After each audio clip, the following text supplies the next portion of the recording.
तो कहानी के शुरू में हम जेसिका को देखते हैं जो घबराई हुई अपने ही घर में छुपने की जगह ढूंढ रही थी। उसे असल में खतरा था इस वक्त अपने डैड से जो कि पागल हो चुके थे। आखिर उनकी भी नजर जेसिका के ऊपर पड़ ही जाती है और जेसिका को देखते ही वो एक भयानक स्पाइडर की तरह के मॉन्स्टर में बदल जाते हैं। इससे पहले कि वो जेसिका के ऊपर हमला करते जेसिका की आंख खुल जाती है और हमें मालूम होता है कि ये सब जो जेसिका दिख रही थी वो सिर्फ उसका एक बुरा ख्वाब था। जेसिका एक कॉमिक बुक राइटर थी और हाल ही में उसने मैक्स नामी एक म्यूजिशियन से शादी की थी। मैक्स की दो बेटियां थी जिन्हें जेसिका माँ वाला प्यार देना चाहती थी क्योंकि बचपन में उसकी भी मॉम की डेथ हो गई थी और वो जानती थी कि मॉम के बगैर जिंदगी गुजारना कितना मुश्किल है।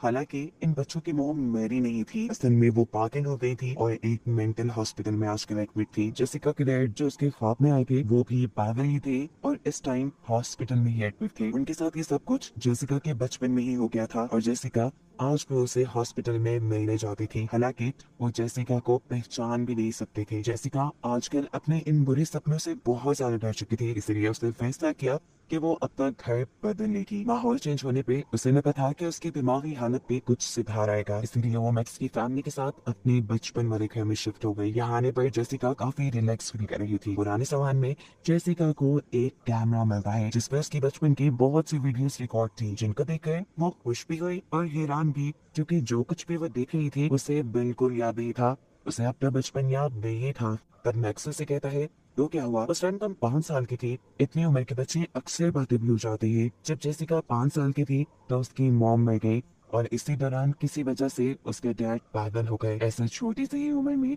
जेसिका को अपना घर छोड़कर अपनी ग्रैंड माँ के घर शिफ्ट होना पड़ा। अब जब वो वापस आई तो ये घर से बहुत सुकून दे रहा था। वो चाहती थी कि उसकी दोनों बेटियां भी यहाँ उसी की तरह खुश रही, उन्हें अपनी असल मॉम की याद ना आए, जिसकी वजह से उनकी लाइफ काफी डिस्टर्ब रही थी। पागलपन में उन्होंने अपनी छोटी बेटी एलिस का हाथ भी जला दिया था जिसका निशान आज तक एलिस के बाजू पे था। फिर इसी टाइम एलिस जेसिका के पास आती है और इससे रिक्वेस्ट करती है कि आप मेरे साथ हाइड एंड सीक खेलेंगी। जेसिका जो अपने काम में बहुत ज्यादा बिजी थी वो अपना सारा काम छोड़कर एलिस के साथ खेलने के लिए मान जाती है। हाइड एंड सीक में एलिस को छुपना था और जेसिका ने उसे ढूंढना था। छुपने के लिए एलिस चली जाती है बेसमेंट में। अब जेसिका एलिस को ढूंढ ही रही थी तभी उसे उसकी बॉस की कॉल आ गई। कॉल सुनने में वो इतना मगन हो गई उसे भूल ही गया कि वो एलिस को ढूंढ रही थी। जबकि दूसरी तरफ एलिस को बेसमेंट में मिला एक छोटा सा दरवाजा। ये अजीब था, एलिस के बाहर जाते ही वो खुद ब खुद खुल गया जिसमें से एलिस को मिला एक छोटा सा टेडी। उस टेडी को उठाकर वो बेसमेंट से बाहर आ गई और उसके जाने के बाद हमने देखा कि वो दरवाजा खुद ब खुद बंद हो गया। यहाँ जेसिका को जैसे ही याद आया कि वो तो एलिस को ढूंढ रही थी, वो ढूंढते हुए एलिस के रूम में आई। लेकिन अब एलिस जेसिका के साथ खेलना नहीं चाह रही क्योंकि एलिस को मिल गया है अपना एक नया दोस्त, एक टेडी। इसका नाम था जॉन सी, जिसके बारे में एलिस जेसिका से कहती है कि ये नाम मुझे इस टेडी ने खुद बताया है। जेसिका को ये सुनकर थोड़ा अजीब तो लगा, लेकिन फिर उसने ये सोच लिया कि बच्चों की इमेजिनेशन स्ट्रॉन्ग होती है, शायद इसलिए एलिस ऐसी बातें कर रही है। बाहर एलिस की बहन इस टाइम सोशल मीडिया पर पोस्ट करने के लिए पिक्चर्स ले रही थी। पिक्चर क्लिक करने के बाद वो नोटिस करती है कि उसकी पिक्चर में एक बूढ़ी औरत है जो अजीब से तरीके से उसे खोद रही थी। उसे देखकर वो डर गई। वो बाहर गई तो वहाँ कोई औरत नहीं थी। वो कंफ्यूज होकर इस ओल्ड लेडी को इधर उधर देखने के लिए लग जाती है। तभी उसके साथ वाले घर से एक लड़का निकल कर आता है जो उसे देखकर उससे बातें करने लगा, उससे दोस्ती करने की कोशिश करने लगा। लेकिन उसी वक्त जेसिका ने आकर उसे डांट दिया और ये कहा कि तुम्हारे जैसे दोस्त की मेरी बेटी को जरूरत नहीं, तो प्लीज दूर रहना मेरी बेटी से। जेसिका की इन्हीं छोटी मोटी रिस्ट्रिक्शंस की वजह से टाइगर को जेसिका ज्यादा पसंद नहीं थी। वो जेसिका को अपनी मॉम भी नहीं मानती थी। अब रात में हम जेसिका को मैक्स के पास देखते हैं। ये दोनों ज्यादा आज इसलिए खुश नजर आ रहे थे क्योंकि उन्होंने नोटिस किया था कि एलिस इस घर में बहुत अच्छे से एडजस्ट हो गई थी। वो यहाँ पहले से ज्यादा खुश रहने लगी थी। उसने एक टेडी को अपना दोस्त भी बना लिया था जिससे वो बातें कहती थी और ये चीज इन लोगों को इसलिए नॉर्मल लग रही थी क्योंकि बच्चे अपनी इमेजिनेशन में बहुत सारे काम कर लेते हैं, यानी अपने ख्यालों में बहुत से काम कर लेते हैं। लेकिन फिर भी छुप छुप कर जेसिका एलिस पे नजर रखती थी। इसी तरह एक दिन एलिस उस टेडी को जेसिका की लिखी हुई कॉमिक बुक पढ़कर सुना रही थी। जहाँ स्टोरी कंप्लीट करने के बाद एलिस उस टेडी से कहती है क्या ही अच्छा हो कि अगर विलन और हीरो के दरमियान में दोस्ती हो जाए। उसकी इस बात से जेसिका को अपनी कॉमिक बुक के लिए नया आइडियाज हो जाते हैं और इसी चीज से जेसिका बहुत ज्यादा खुश हो जाती है। यहाँ तक कि वो मैक्स को मैसेज में बताती भी है कि आज एलिस की वजह से ही उसकी काम में बहुत इंप्रूवमेंट आई है। अभी वो यही कुछ हो रही थी कि एकदम से एलिस के पास आई। एलिस ने जेसिका को बताया कि वो अपने इस नए दोस्त के साथ एक गेम खेल रही है जिसमें उसे टेडी की बताई सारी चीजों को कलेक्ट करना है और सबसे पहले उसे कोई हैप्पी चीज चाहिए। ये सुनकर जेसिका उसे एक बॉल के ऊपर एक स्माइली बना देती है और खुद काम पे लग जाती है। काम करते करते आज उसे बहुत रात हो गई और आधी रात में उसने नोटिस किया कि कोई उसी बॉल से खेल रहा था जो उसने एलिस को दी थी। आवाज का पीछा करते करते वो बेसमेंट में गई। उसकी नजर पड़ी अंधेरी बेसमेंट में पड़ी हुई उसी बॉल पर जिसके ऊपर अब स्माइली के बजाय सैड फेस बना हुआ था। इस बेसमेंट की दीवारों पे बचपन में जेसिका ने बहुत कुछ लिखा हुआ था। साथ ही यहाँ के सामान में जेसिका की पुरानी ड्राइंग्स भी पड़ी हुई थी।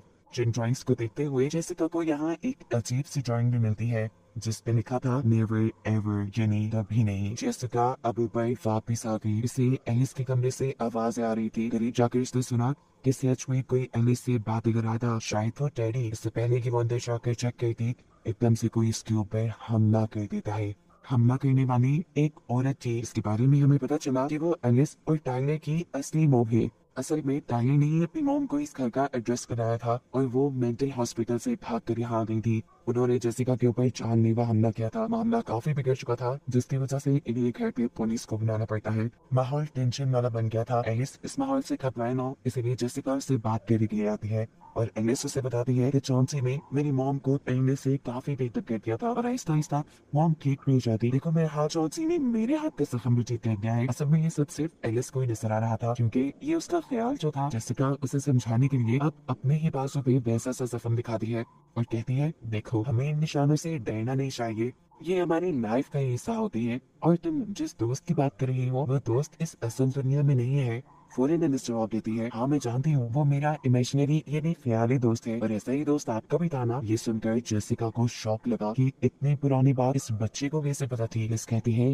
ये भी मुझे चौंसी ने ही बताया। जेसिका अब वहाँ से चली गई और एलिस सोने के लिए लेट गई और हमने देखा कि वो डैडी एलिस से लिपट कर सो गया। अगले दिन एलिस दोबारा जेसिका के पास कुछ चीजें लेने के लिए आती है। जो चीजें इकट्ठी करने का काम उसे चौंसी ने दिया था। थोड़ी देर बाद मैक्स को अपने कॉन्सर्ट के लिए दूसरे शहर जाना था। मैक्स जाना चाहता है और एलिस उसे गुड बाय कहने के लिए गेट तक आती है जहाँ उसे मिलती है उसकी नेबर, वही ओल्ड लेडी जो टाइलर को अपनी पिक्चर में भी दिखी थी। यानी ये कोई भूत या एंटिटी नहीं थी। ये ओल्ड लेडी जेसिका से कहती है क्या तुम्हें मैं याद हूँ? अरे कहाँ याद होंगी, तब तो तुम बहुत छोटी थी जब यहाँ आ करती थी। जेसिका उनसे अपनी बचपन की बातें करने लगती है और यहाँ बातों ही बातों में ये ओल्ड लेडी जेसिका को बताती है कि तुम्हारा बचपन में एक इमेजिनरी यानी ख्याली दोस्त था बिल्कुल ऐसा ही जैसा एलिस का है। उनकी ये बात सुनकर जेसिका को एक गोल महत्व शौक लगा था। जेसिका अपने पास्ट के बारे में बहुत कंफ्यूज थी। अगर कोई इसका पास्ट जानता था तो वो उसकी डायरी देख, इसलिए वो अपने डैड के पास हॉस्पिटल में मिलने के लिए जाते हैं। इसलिए अब अपने डैड को बताया कि वो अपने बचपन वाले घर में रहने के लिए वापस आ गई है। वो जो कभी जेसिका की किसी बात का रिस्पॉन्स नहीं करते थे, आज उन्होंने फौरन मुड़कर जेसिका की तरफ देखा और उससे कहा कि सालों पहले भी किसी ने मेरा इतबार नहीं किया था। उस घर में मैंने उस चीज की आंखों में देख लिया था जिसके बाद मैं अंधा हो गया, पागल हो गया। ये कहते ही वो पागलों की तरह चिल्लाने लगती है जिसे सुनकर डॉक्टर्स यहाँ आ जाते हैं और जेसिका को यहाँ से जाना पड़ता है। लेकिन जेसिका अब अपने डैड की हालत को देखकर काफी परेशान थी। घर पर हम देखते हैं कि एलिस एक जार में बहुत सी कीड़े जमा कर रही थी। टाइलर के पूछने पर वो बताती है कि ये कीड़े वो अपने डैडी के कहने पर जमा कर रही है। उसने मुझसे वादा किया है कि अगर मैं उसके बताए सारे काम करूंगी तो वो उसे अपनी दुनिया में ले जाएगा। टाइलर उसकी बातों पर ज्यादा ध्यान नहीं देती और घर के अंदर चली जाती है जहाँ उसने अपने नेबर को बुलाया था क्योंकि आज जेसिका घर पे नहीं थी। ये लड़का कुछ ड्रग्स लेकर आया था जिसे आज ये दोनों ट्राई करने वाले थे। इसे ट्राई करने के लिए वो यहाँ पर एक बॉटल उठाता है जो करते से ही उसी के हाथ से गिरकर टूट गई। उसे साफ करने के लिए यही लड़का ऊपर से कुछ लेने के लिए जाता है। हम देखते हैं कि चौंसी उसे गुस्से से देखता रह जाता है। इससे पहले कि चौंसी उसके ऊपर हमला कर देता, यहाँ टाइलर आकर उसे नीचे चलने को कहते हैं। इतनी देर में हम देखते हैं कि जेसिका भी आ गई थी जिसके हाथ लग गई थी उन दोनों की ड्रग्स, जिसे देखकर प्रोफेसर से तिलमिला गई। इसीलिए उसने नेबर से इस लड़की की मॉम को बुला लिया।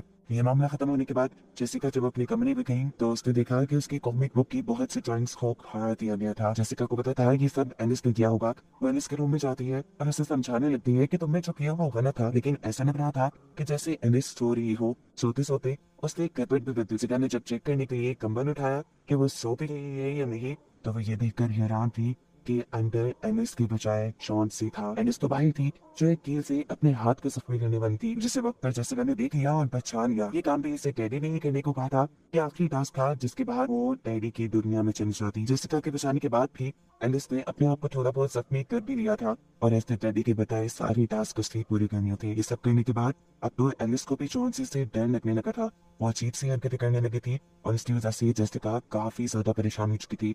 इसीलिए वो साइकियाट्रिस्ट को अपने घर बुलाती है। साइकियाट्रिस्ट यहाँ पर एक रिकॉर्डर लगा देती है और फिर एनिस और जेसिका से बात करती है और कुछ देर में हमें एक बहुत बड़ा सच ये पता चलता है कि असल में कोई जॉन सी कोई डैडी एग्जिस्ट ही नहीं करता था। जो कुछ भी था वो सिर्फ एनिस की इमेजिनेशन थी और एनिस के साथ साथ जेसिका की भी। यानी यहाँ पर कोई खिलौना भी नहीं था, वो खिलौना भी एनिस और जेसिका दोनों के लिए इमेजिनेशन में था। साफ मतलब था कि एनिस के साथ साथ जेसिका को भी कोई मेंटल डिसऑर्डर है, यानी कोई दिमागी बीमारी है। जेसिका को तो इस हकीकत पे यकीन ही नहीं मिलता था। वो टाइलर को भी जिक्र दिखाकर पूछती है, लेकिन जो उन्हें पता चला वो सब सच था। खैर अब साइकियाट्रिस्ट जेसिका को बताती है कि एनिस ने अपने पूरे सेशन में नेवर एवर का वर्ड यूज किया है। ये वर्ड मेरे एक पुराने पेशेंट ने भी अपने सेशन में यूज किया था। उसे भी ऐसे ही इमेजिनरी यानी ख्याली चीजें नजर आया करती थी और फिर एक दिन वो गायब हो गया और समझाने से पहले ये बताया था कि वो डैडी उनका ख्याली दोस्त उसे अपनी दुनिया में ले जाएगा। हैरानी की बात ये थी कि वो बच्चा आज तक किसी को नहीं मिला। नेवर नेवर को सुनकर जेसिका को भी अपनी बचपन वाली जान याद आई, जिसे वो उठाकर साइकियाट्रिस्ट के पास लेकर आई। उसे यकीन हो गया कि यहाँ कोई एंटिटी है जो उनके माइंड्स को कंट्रोल कर रही है। बचपन में वो जेसिका के माइंड को कंट्रोल करती थी और अब वो एनिस के माइंड को कंट्रोल कर रही है। ले जाने के बाद अब जेसिका और टाइमल एनिस को भी नहीं मिली, लेकिन एनिस उन्हें पूरे घर में नहीं मिली। वो बेसमेंट पे चली गई थी जहाँ वो जॉन सी डिजाइनर पे एक दीवार पे पेंट करते हुए दरवाजा बना रही थी। ये काम उसे डैडी ने करने को ही बोला था, क्योंकि ये करने के बाद उसकी दुनिया का दरवाजा खुल जाता। इससे पहले कि जेसिका और टाइलर वहाँ पहुंचते एनिस उसके अंदर चली जाती है और गायब भी जाता है। इन दोनों को वो पे कहीं नहीं मिलती और इन्हें पुलिस को इन्फॉर्म करना पड़ता है। पुलिस को भी एनिस कहीं नहीं मिली और टाइमर इस सब का जिम्मेदार जेसिका को ठहरा रही थी कि वो एक अच्छी मॉम साबित नहीं हुई। इन सबको परेशान देखकर उनके साथ वाले घर से ऑलरेडी बाहर निकलती है और इन दोनों को लेकर अपने घर आती है। ऐसा लग रहा था कि उनको शायद कुछ सच पता है। वो इन्हें बताने शुरू करती है कि जब जेसिका छोटी थी वो भी एनिस जैसे ही बातें किया करती थी कि उसके पास भी एक ख्याली दोस्त है और वही दोस्त उसे अपनी दुनिया में ले जाएगा। जेसिका की बातें सुनने के बाद इस ओल्ड लेडी ने अपनी जिंदगी के कई साल इस चीज पे रिसर्च करने के लिए लगा दी है कि आपके बच्चे की इमेजिनेशन में होता कौन है। और फिर उसे पता चला कुछ ऐसी क्रिएचर, कुछ ऐसी एंटिटीज के बारे में जो कि बच्चों की इमेजिनेशन पे फीड करती थी, जिन्हें बच्चों के ख्याल उनकी ताकत थी। ये असल में भटकती हुई स्टूल्स होती हैं जो बच्चों को ख्यालों की शक्ल में अपना दोस्त बनाकर उन्हें फांसती हैं और फिर अपना मकसद पूरा करती हैं। इन सोल्स में से सभी सोल्स बुरी नहीं होती। कुछ सोल्स वक्त के साथ बच्चों को छोड़ देती हैं और कुछ तो अपनी दुनिया में भी निकल नहीं चाहती। लेकिन अगर कोई बच्चा इनके जाल से बचकर निकल जाए तो इन्हें गुस्सा आ जाता है और ये बहुत बुरी बन जाती है। और ऐसा ही हुआ था जेसिका के साथ भी। जेसिका को जिस सोल ने अपने अंदर करके रखा था, आखिर में उस सोल से उसके डैड ने जेसिका को बचा लिया और अब उस सोल की भूख बहुत ज्यादा बढ़ चुकी थी। इसी वजह से उसने एलिस को अपने पास फंसाया। सिर्फ यही नहीं, वो तो सालों से जेसिका के इंतजार में भी था, इसीलिए अब तक वो जेसिका की इमेजिनेशन में उसे नजर आ रहा था। जेसिका उसकी सारी बातें सुनकर अपने घर जाती है और अपनी बेसमेंट की दीवारों पे मिलती हुई चीजों को दोबारा कनेक्ट करना शुरू करती है और उसे यहाँ पे वो सारी चीजें लिखती है जो बचपन में डैडी ने उससे करने को दी थी। ये उसकी दुनिया में जाने से पहले की शर्तें थी। यही शर्तें तो एलिस पे पूरी करके वहां गई थी। जेसिका को हर हाल में अपनी बेटी एलिस को बचाना था और इसके लिए जरूरी था कि वो भी उन सोल्स को दुनिया में समझाए। इसीलिए वो दीवार पे लिखी हुई सारी बातों को पूरा करती है ताकि उनकी दुनिया का दरवाजा खुल जाए। बाकी सारी चीजें तो जेसिका ले आई थी, आखिर में उसे खुद को चोट पहुंचानी थी जो वो ठीक से कर नहीं पा रही थी। यहाँ टाइलर उसे बहुत बुरा बुला कहती है जिससे जेसिका का दिल दुख जाता है और आखिरी टास्क भी पूरा हो जाता है। अब के रिचुअल पूरा होते ही दीवार में एक छोटा सा दरवाजा चपकने लगा और वहां सलसला आ गया। वो दरवाजा खुल गया और वहाँ एक ख्याली दुनिया बन गई। वही दुनिया जिसमें वो सोल्स रहती हैं। दुनिया के साथ मिला हुआ इस दूसरी दुनिया का दरवाजा बंद ना हो जाए, इसीलिए टाइलर ने दरवाजे में कैंची रख दी। यहाँ आकर टाइलर और जेसिका एलिस को ढूंढने में लग जाती है। सबके हम देखते हैं कि वो ओल्ड लेडी यहाँ आकर बहुत खुश थी कि उसने सालों लगा दिए थे अपनी इस रिसर्च पे और सालों रिसर्च करने के बाद आखिर वो इस ख्याली दुनिया में पहुंच गई थी। यहाँ पर जेसिका को अपने बचपन की बनाई एक ड्राइंग दिखी, जिसे पकड़ने पे यहाँ एक स्क्रीन चलने लगी। इस स्क्रीन में जेसिका को वो दिन नजर आ रहा था जिस दिन वो भी इस डैडी के झांसे में आकर इस इमेजिनरी दुनिया में आने वाली थी। उसके डैड ने जेसिका को अंदर जाने से बचा लिया, और जब वो ऐसा कर रहे थे तो वो एंटिटी जबरदस्ती जेसिका को अपनी दुनिया में खींच रही थी। जेसिका को बचाने के चक्कर में जेसिका के डैड ने उस एंटिटी की आंखों में देख लिया और ऐसे वो अंधी हो गई। लेकिन किसी तरह करके उन्होंने फिर भी जेसिका को बचा लिया और उस दुनिया का दरवाजा बंद करके उसे काला पेंट कर दिया, जिसकी वजह से वो दरवाजा बंद हो गया। ये सब देखकर जेसिका को बहुत रोना आया। जेसिका के डैड ये सारी हकीकत सब लोगों को बताते थे और इसी वजह से उन्हें पागल कहा जाता था। शायद आप लोग दूसरे रूम में जाते हैं जहाँ फाइनली इन्हें एलिस मिल जाती है एक बड़े खूबसूरत से कमरे में। ये कमरा एलिस की इमेजिनेशन थी, जैसा वो सोच रही थी वैसा ही बना हुआ था ये कमरा। यहाँ तक कि उसकी मॉम भी थी यहाँ पे। जेसिका के बाद समझ गई कि इस दुनिया में इमेजिनेशन बहुत ज्यादा स्ट्रॉन्ग है, वो जो कुछ सोचेंगे वही चीजें यहाँ बन जाएंगी। इसीलिए वो यहाँ एक दरवाजा बनाती है और ये दरवाजा बनाने में एलिस भी उसका साथ देती है, क्योंकि एलिस भी यहाँ से अपने घर वापस जाना चाहती थी। लेकिन इससे पहले कि वो यहाँ से भाग जाते उनको यहाँ से जाता देख लेता है वो डैडी। इससे पहले कि वो उनके ऊपर हमला करता है उन्हें रोकने के लिए जेसिका उस दरवाजे से एलिस और टाइलर को भेज देती है और खुद की ही फंस जाती है। उनका बनाया ये दरवाजा अब जेसिका ने बंद कर दिया था ताकि एलिस और टाइलर को कोई खतरा न हो, और खुद वो जिस दरवाजे से इस दुनिया में आई थी उसी दरवाजे से बाहर जाने लगी। जो कैंची टाइलर ने इस दरवाजे में लगाई थी, ये कैंची उठाकर जेसिका ने अपने पीछे पड़ी हुई एंटिटी की आंख में मार दी ताकि वो और उसका पीछा न करे, और जल्दी से फिर अपनी दुनिया में आकर अपनी दुनिया का दरवाजा बंद कर दिया। उसके बाद वो ऑलरेडी भी इनकी असली दुनिया में वापिस आ गई और फाइनली ये सब लोग बच गए। अब क्योंकि सभी लोगों को जेसिका के डैड के बारे में पता चल गया था, इसलिए सभी लोग जेसिका के डैड से मिलने के लिए चाहते हैं। अब उसके डैड पहले से काफी बेहतर हो रहे थे और ये देखकर जेसिका को थोड़ा अजीब लगा और एकदम से उसे एहसास हुआ कि ये सब उसकी इमेजिनेशन है ही नहीं, वो उस दुनिया से बाहर अभी तक निकली ही नहीं। असल में उस सोल को बचपन से जेसिका पर ही गुस्सा था क्योंकि वो उससे बचकर भाग गई थी और वो सोल ये सारा गुस्सा अपना जेसिका पर ही उतारने वाली थी। इसीलिए उसने एलिस और टाइलर को तो अपनी दुनिया से जाने दिया, लेकिन जेसिका को वही फंसा लिया। अब वो एंटिटी जेसिका को धमकी देती है कि अगर तुम अपनी वीडियो को जिंदा देखना चाहती हो तो तुम्हें यही रहना होगा। जेसिका बस रो ही देती, लेकिन इससे पहले टाइलर और एलिस भी यहाँ गए, जो यहाँ सिर्फ जेसिका को बचाने ही आई थी। इससे पहले कि वो जेसिका को लेकर यहाँ से भाग जाते, चौंसी अपने असली मॉन्स्टर वाले रूप में आ जाता है। लेकिन इस मर्तबा ये तीनों ही उसके हाथ लगने से बच जाते हैं और वक्त रहते ही अपनी दुनिया में आ जाते हैं। अपनी दुनिया में आने के बाद इन्हें जल्दी से दरवाजा बंद करके इसे काला पेंट करना था ताकि ये दरवाजा हमेशा हमेशा के लिए बंद हो जाए।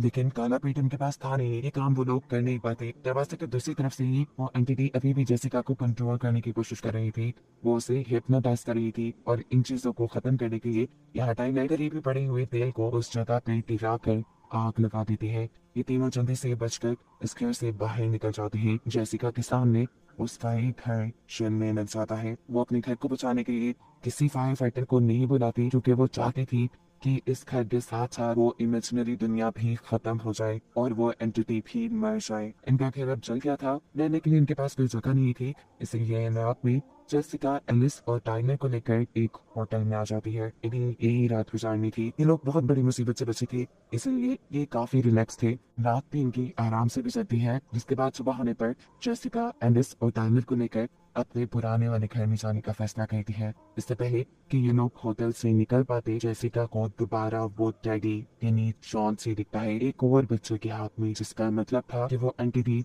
वो जॉन अभी खत्म नहीं हुआ था, वो जिंदा था अभी भी बच्चों की इमेजिनेशन में और अभी भी बच्चों को से खतरा था। और यही बताते हुए ये कहानी यहाँ खत्म हो जाती है।